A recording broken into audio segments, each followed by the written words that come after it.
Alright then, so now we can complete projects and also delete them. I'd like to show you how to add new projects, and for that we're going to need a form whereby a user can enter in a title and some details as well, and then when they submit it, it sends a request to add that data. So the first step is to create that form, and that's going to go in another view. So let me create a new file, and this will be called add project.view.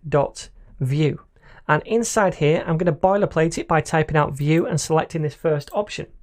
All right, so let's do the template. We're just going to do a form and take away the action. And inside the form, we'll need a couple of different input fields. I'm going to do a label for each one. And the first one is going to be for the title. So that is the title of the project. Now, this needs an input field, which will be of type text. And then also, I'm going to make sure that this is required. We will use vModel on this in a second as well. Now we need a label for the details. So let's create that. Details. And then under that, I'm going to use not an input field, but a text area, like so. Now we don't need any of this stuff right here. We're going to style it in the CSS. So let's get rid of all that.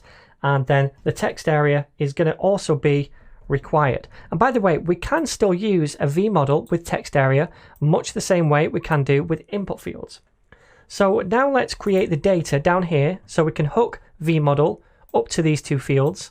So data function, which returns an object, and inside the object we need a title property, which will be an empty string to begin with, and also we need a details property, which is going to be an empty string to begin with. Now we can attach vModel to each of these to track what a user types into them. So title for the first one, and then down here, v-model is equal to details for the second one. Okay. So now we're tracking what a user types into these things. We also want to let them submit the form. So we'll do a button at the bottom, which says add project. Okay. So to listen to the submit event, we go to the form and we say at submit and set it equal to some kind of function. So this is going to be handle submit. But remember, we need to prevent the default action of a form being submitted, which is the reloading of the page. So to do that, I'm going to say dot prevent right here, and that prevents that default action. Okay, so we need our methods now. And inside the methods property, we need our handle submit method. And all we're going to do inside this is log to the console the different values. So this dot title and this dot details. Okay, so that's the bare bones of this project. Now we need to make a route for this component. So let's go to our router file, and after this one, we'll say the path is going to be /add to go to this page. The name is going to be add project, and then the component we want to load is going to be add project. We also need to import that at the top. So let's do that right here. Instead of home, it should be add project, like so. All right, so let me now save this and preview it over here by going to /add. And now we can see this form, and it looks terrible. So let's add some styles to this form. And what I'm going to do is just copy all of these styles from my repo, because again, I really don't think you want me to type out CSS from scratch and waste your time. Let me go to add project. I will walk you through these quickly though. So basically what we're doing is taking the form and just applying a background color of white, some padding and a border radius. Label is displayed as block, color of a light gray, uppercase. We reduce the font size and we make it bold. A bit of letter spacing and margin top and bottom, 10 pixels and 20 pixels. And the input field, we gave 10 pixels of padding. We strip away the border, we give it a border bottom only, which is light grey.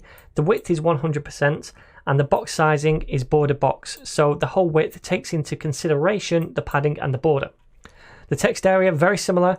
Border is 1 pixel solid all the way around this time though. Padding of 10 pixels, width 100%, border box, and a height of 100 pixels. And then finally, the button, which is display block. Margin top and bottom of 20 pixels, or rather just at the top of 20 pixels, 0 at the bottom, auto left and right.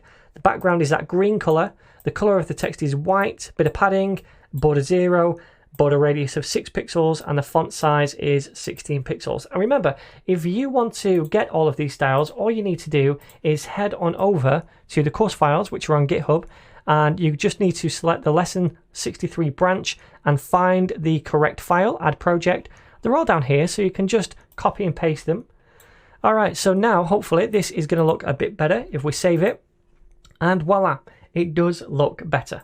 So let's see if this works. I'm just going to inspect because we're logging these things to the console and blah, blah, load of junk, add project, and we can see it right here. So the next step is to then make a post request to add this as a new project in this data, and we'll tackle that next.